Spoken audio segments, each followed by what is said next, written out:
அது ஒன்றுக்கு விளக்கம் கொடுங்க. இன்னொன்று வந்து காது குத்தாமல் இது வரைக்கும் என் பொண்ணு காது குத்தலை.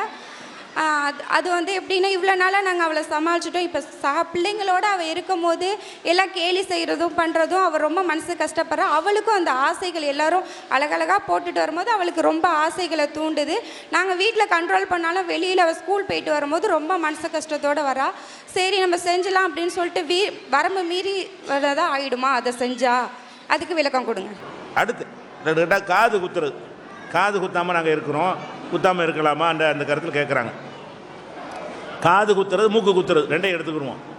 இந்த ரெண்டுமே காது குத்துங்க என்றும் குர்ஆன் ஹதீஸில் இல்லை. காது குத்தாதீங்க அப்படின்னு குர்ஆன் ஹதீஸில் கிடையாது. இந்த மூக்கை குத்தாதீர்கள், உங்கள் காதுகளை நீங்கள் குத்து கொள்ளாதீர்கள் அப்படின்னு குர்ஆனில் இருக்காண்டா இல்லை. குத்துங்கள்ன்ற ஒரு அனுமதியாவது இருக்காண்டா இல்லை. இப்படியான நேரடியான ஆதாரம் எதுவுமே இல்லை. ஆனால் இது முடிவெடுப்பதற்கு ஏற்றவாறு வேறு ஆதாரங்கள் இருக்குது. சில விஷயங்கள் நேரடியாக இருக்கும், சில விஷயங்கள் வந்து சிந்திச்சா விளங்குற மாதிரி இருக்கும். அந்த விளங்குற மாதிரி விஷயத்தை வந்து நீங்கள் உங்களுக்கு சரின்னு பட்டால் ஏற்றுக்கலாம். நேரடியாக இருந்தால் நீங்கள் ஏற்றுதான் ஆகணும். நானாக ஒன்று விளங்கி சொன்னு வைங்க, உங்களுக்கு இப்படி விளங்கணும்ல, அப்படி விளங்கினா தான் அதுக்கு நீங்கள் அதை சரி பண்ணணும். அது என்ன விளங்கணும்னு சொன்னால், அல்லாஹ் வந்து குர்ஆனில் பல இடங்களில் வந்து மனிதனை சொல்லும் பொழுது ஹலக்னல் இன்சான ஃபி அஹ்ஸனி தக்வீம், மனிதர்களை அழகான வடிவத்தில் படைத்திருக்கிறேன் அப்படின்னு நல்லா சொல்கிறான். இருக்கிற படைப்புகளில் வடிவத்தில் அழகானவன் யார்? மனிதன் தான். இப்போ ஆண் என்றால் என்னென்ன மாதிரிலாம் இருக்கணும், அது ஒரு வடிவம். பெண் என்றால் அவள் என்னென்ன மாதிரிலாம் இருக்கணும் வடிவம். இது அல்லாஹ் வந்து அழகுற படைச்சிட்டான்.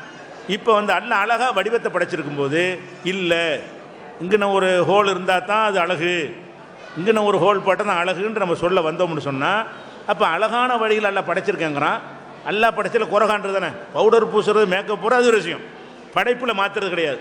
நகையை போட்டுக்கிட்டு அலங்கரிக்கிறது அது ஒரு விஷயம். நம்ம உடம்புலையே மாற்றுறோம். உடம்புல என்ன செய்கிறோம்? நல்லா இருக்கிற உடம்புல இந்த காதில் இங்கே ஒரு துவாரம் இருந்திருக்க வேண்டும், அது அல்லாஹ் வந்து தவறி விட்டான், நாங்கள் அதை கண்டுபிடித்து விட்டோங்கிற கருத்து அதுக்குள்ளே வருதா வராது? நீங்கள் சிந்திங்க. அல்லாஹ் அழகான தோட்டத்தில் படைச்சிருக்கிறோங்கிறான். அழகான தோட்டத்துக்கு மாற்றமாக நல்லா இருக்கிற அப்படி தேவைன்னா அப்படி பிறக்கும்போது செஞ்சுருப்பான்ல. பெண்களுக்கு என்னென்ன அம்சங்கள் வேணுமோ அதெல்லாம் கொடுத்துருக்கானா இல்லையா? கொடுத்துருக்குறான். அப்படி கொடுத்துருக்குறல்ல என்ன செய்வோம்? ஆம்பளைக்கு தாடியை கொடுத்துருக்கான்ல, அது மாதிரி பொம்பளை கொடுத்தா என்ன ஆகும்? அவங்களுக்கு அப்படி இருக்கக்கூடாது அப்படிங்கிறலாம் எல்லாம் கணக்கு பண்ணி தானே அவங்கள எல்லா வகையிலும் கொடுத்துருக்குறான். அப்படி கொடுத்து எல்லாம் என்ன செஞ்சிருப்பான்? பெண்களுக்கு வந்து ஒரு அலங்காரமாக இருக்கணும் என்பதற்காக வேண்டி காதலையும் மூக்களையும் ஓட்டையை போட்டு பிறக்க வைக்கிற பெரிய கஷ்டமா? அல்லாஹ் நாடினால் அப்படி செய்வது பெரிய சிரமமா? அது தேவையில்லைன்னு அதை விட்டுட்டான். அல்லாஹ் தேவையில்லாமல் செஞ்ச ஒன்றை உடலில் கொண்டு போய் இதுக்கு மாற்றம் செய்கிறீங்க. அதே மாதிரி வந்து இது குர்ஆனில் இந்த தெரிஞ்ச சூறா தான், சின்ன சூறாவெலாம் வரும், மனிதன் அழகான வடிவத்தில் படைச்சோம்னு சொல்லி. அதே மாதிரி வந்து இப்லீஸ் இருக்கான்ல, அவனை வந்து அல்லாஹ் விரட்டுறான். ஆதம் அலைஹிஸ்ஸலாத்துக்கு பணிய மாட்டேன்னு சொன்ன போடா வெளியேந்து விரட்டுறான். விரட்டும் போது என்ன செய்கிறான்னா, அல்லாட்ட வந்து ஒரு அனுமதியை கேட்குறான். அல்லாஹ் எனக்கு கியாமத் நாள் வரைக்கும் அனுமதியை கொடு, இவங்களெல்லாம் நான் வந்து வழிகெடுத்து காட்டுறேன், நீ என்ன மரியாதை செய்ய சொன்ன ஆதமுக்கு அவங்க புள்ள குட்டியெல்லாம் நான் வழிகெடுத்து காட்டுறேன்னு கேட்குறான். அல்லாஹ்வுக்கு செஞ்சுக்கடா, எல்லாத்தையும் உனக்கு முடியாது, சில ஆள்கிட்ட உனக்கு முடியும் பார்த்துக்கன்னு சொல்லி பர்மிஷனை கொடுத்துவிட்டான். அப்போ இப்லீஸ் என்ன செய்கிறான்? அல்லாட்ட பேசுகிறான். அந்த பேச்சு குர்ஆனில் இருக்குது. என்ன பேசுகிறான்? லவ் மன்னி என்னகும், நான் போய் இவர்களுக்கு ஆசை வார்த்தை கேட்டுவேன், ஒல ஆமுர் அன்னகும், நான் அவங்களுக்கு கட்டளையிடுவேன், பொலையு பத்தி குன்ன ஆதானல் ஆமி, கால்நடைகளுடைய காதுகளில் ஓட்டை போடுவார்கள், நான் உத்தரவு போடுவேன், அதை செய்வார்கள். ஃபலையு கையிருன்ன ஹல்கல்லா, நீ படைத்திருக்கிற அந்த கோலத்தை மாற்ற வைப்பேன். இப்படி சொல்கிறான். அல்லாட்ட சொல்கிறான், ஃபலையு கையிருன்ன ஹல்கல்லா, அல்லாஹ்வாகிய நீ படைத்த அந்த படைப்பு இருக்கிற தோற்றம் அதையும் நான் மாற்றி காட்டுவேன், மாற்ற வைப்பேன், நான் ஆர்டர் பண்ணுவேன், அவங்க செய்வாங்க. அப்போ அல்லாஹ் உங்களை படைத்திருக்கிற ஒரு விதத்தை தானே மாற்றுறீங்க. காதில் துவாரம் போட்டு மூக்கில் ஒரு துவாரம் போட்டு மாற்றுவது வந்து அப்படி அல்லாஹ் உங்களை படைக்கலை, ஒருத்தரை கூட இப்படி படைக்கலை, அது தேவையில்லைன்னு நல்லா விட்டுட்டான். அப்படி ஒரு விஷயத்தை எடுத்துக்கொண்டு நான் இது போட தான் செய்வேன் அப்படின்னா, இது இப்லீஸ் சொல்லி தான் நம்ம செய்கிறோன்னு அர்த்தம். இப்லீஸ் தானே ஏவி இருக்கிறான்னு அர்த்தம். நான் உத்தரவு போடுவேன், அவர்கள் மாற்றுவார்கள். அதே மாதிரி ரசூல் ஸல்லல்லாஹு அலைஹி வஸல்லம் சபிக்கும் போது சொன்னார்கள், லஅனல்லாஹுல் முகையிராத்தி ஹல்கல்லா, அல்லாஹ் படைத்த கோலத்தை மாற்றும் பெண்களை அல்லாஹ் சபிப்பானாக. அல்லாஹ் உங்களை என்ன மாதிரி படைச்சிருக்கிறானோ அது பத்தாது என்று சொல்லி கோலத்தை மாற்ற, மேக்கப் போடுங்க அது விஷயம், மேக்கப் போடுங்க, நகையை போடுங்க, நெட்டை போடுங்க, ஆடையை போடுங்க, அதெல்லாம் தனி விஷயம். இருக்கிற உறுப்புகளை மாற்றுறது, அந்த பல்ல பெருசாக்குற சின்னதாக்குறதெல்லாம் கண்டிச்சாங்கல்ல, பல்லு சின்னதாக இருந்தால் நல்லா இருக்கும்னு அதை போய் செஞ்சாங்க பெண்கள்லாம், அதை போட்டு கண்டிச்சாங்க. அந்த மாதிரி எல்லாம் ரசூல் ஸல்லல்லாஹு அலைஹி வஸல்லம் கண்டித்த இந்த கண்டிப்புக்குள்ளே இதுவும் அடங்கும் அப்படின்னு சிந்தித்தால் விளங்குது. நீங்களும் சிந்திச்சு பாருங்கள், நேரடியாக காது மூக்குன்னு வரல, இது அடங்குங்கிறது ஒரு விஷயம். அது போக என்னென்னு கேட்டால், இந்த இப்னு பத்தூத்தான்னு கேள்விப்பட்டிருக்கீங்களா? அவர் ஒரு உலக சஞ்சாரி, உலக நாடுகள் பூரா சுற்றி எல்லா நாடுகளுக்கும் பயணம் பண்ணி அங்கே கண்ட காட்சிகள் எல்லாம் புஸ்தகமாக எழுதியிருக்கார். இப்னு பத்தூத்தான்னு சொல்லி, அது ஆங்கிலத்தில், உருதுவில், அரபியில் எல்லா மொழியிலையும் அந்த நூல்கள் வந்து மிகச்சிறந்த பயண நூல். உலகத்தை எல்லாம் அறிந்து கொள்வதற்கு அவருடைய நூலை என்ன செய்வாங்க, ஒரு அத்தாரிட்டியை எடுத்துக்கொள்வார்கள். அந்த இப்னு பத்தூத்தா வந்து இந்தியாவுக்குலாம் வந்திருக்கார். இந்தியாவுக்கு வந்ததை பற்றி அவர் எழுதுகிறார், ஒரு புஸ்தகத்தில் எழுதுகிறாரு. நான் இந்தியாவுக்கு சென்றேன், அங்கே ஒரு விசித்திரமான ஒரு பழக்கத்தை பார்த்தேன். பெண்களுடைய காது மூக்கில் ஓட்ட போடுகிறார்கள்.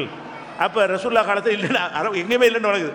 இவர் எல்லா நாட்டையும் சுற்றி போட்டு அந்த பயணத்தில் கண்டதை சொல்லும் பொழுது இந்தியாவில் உள்ள பெண்கள் தான் அந்த காது மூக்கில் ஓட்ட போடுறாங்க, இது ஒரு ஆச்சரியமாக எனக்கு இருக்கிறது என்று சொல்லி அவருடைய பயண கட்டுரை புஸ்தகத்தில் எழுதுகிறார். மார்க் ஆதாரத்துக்கு சொல்ல வரல, வரலாற்று ஆதாரம் என்னென்னு கேட்டால், இது பிற்காலத்தில் வந்த ஒரு பழக்கம்.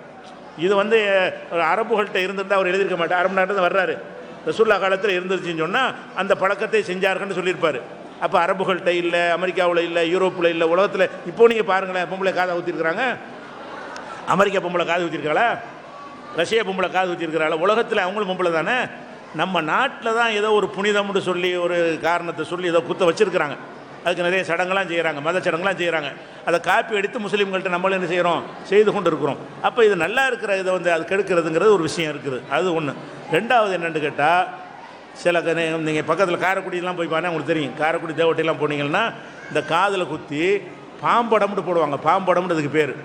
அது குத்தி என்ன செய்யணும்னா ஒரு 1/2 கிலோ இருக்கும், ஒன்று இருக்குமா, அது அப்படியே இழுத்து தொங்கி இப்படி வந்து கிடக்கும். அது அந்த காது ஓட்டன்னு போட ஆரம்பித்து அந்த பாம்படத்தை போட்டு என்ன செய்வாங்க, அதுக்கு பேர் பாம்படம். அதில் மாட்டக்கூடிய பொருள் இருக்குல்ல, ஒரு 1/2 கிலோ காதில் தொங்கிட்ட என்ன ஆகும், அந்த ஓட்டை பெருசு இப்படி காய் இடத்துல கையை விடலாம் உள்ளக, அந்த ஓட்டையில் அவ்வளோ பெரிய ஹோலாகி போயிடும். இப்படியெல்லாம் செய்கிற காட்சியை பார்க்குறோம். இதெல்லாம் வந்து இது என்ன அங்கோடைய விடுது பாருங்கள், இப்படி காட்சியெல்லாம் பார்க்குறோம். இதெல்லாம் வந்து அல்லாஹ்வுடைய படைப்பை வந்து ஒரு கேலி செய்கிற விதமாக இருக்குது. ஒன்றே ஒன்று இருக்குது, என்ன செய்வாங்கன்னு கேட்டால் ஒரு ஆதாரம் ஒன்று காட்டுவாங்க. என்ன அதையும் தெரிஞ்சுக்கணும்ல, அந்த ஆதாரத்தை நாளைக்கு கூட சொல்லுவாங்கல்ல, நானே சொல்லிட்டேன் நல்லது தானே. என்ன ஆதாரம் சொல்லுவாங்கன்னு கேட்டால், ஒரு பெருநா தொழுகைக்கு ஆண்கள் வருவாங்க, பெண்களும் வருவாங்க. ரசூல்லா காலத்தில் வந்து ஆண்களும் வருவாங்க, பெண்களும் வருவாங்க. பெருநா தொழுகை ரசூல்லா பயான் பண்ணுறாங்க. பயான் வந்து பொம்பளைகளுக்கு கேட்கலை, மைக்கெலாம் இல்லை அந்த காலத்தில், மக்கள் தொகை ஜாஸ்தியாக இருக்குது. மைக் இருந்தால் கேட்கும், மைக் இல்லைன்னா இது மைக் ஆஃப் பண்ணிட்டா நான் பேச உங்களுக்கு விளங்காது. அப்போ அந்த மாதிரி இருக்கும்போது ரசூல் ஸல்லல்லாஹு அலைஹி வஸல்லம் அந்த ஆற்றிய உரை பெண்களுக்கு எட்டலைன்னு தெரிஞ்சவுடனே ரசூல் ஸல்லல்லாஹு அலைஹி வஸல்லம் பிலாலை கூப்பிட்டுட்டு வான்னு சொல்லி அந்த பெண்கள் கடைசியாக இருப்பாங்கள்ல அங்கே போகிறாங்க. அங்கே போய் அங்கே ஒரு பயான் பண்ணுறாங்க. இந்த பயானை கேட்கல, அவங்களுக்கு பெருநாளில் இந்த உரை கிடைக்கல, அவங்களுக்கும் கிடைக்கட்டுமே என்று சொல்லி அவங்களுக்கு ஒரு பெருநாள் ஒரு 2 உரை நிகழ்த்துறாங்க.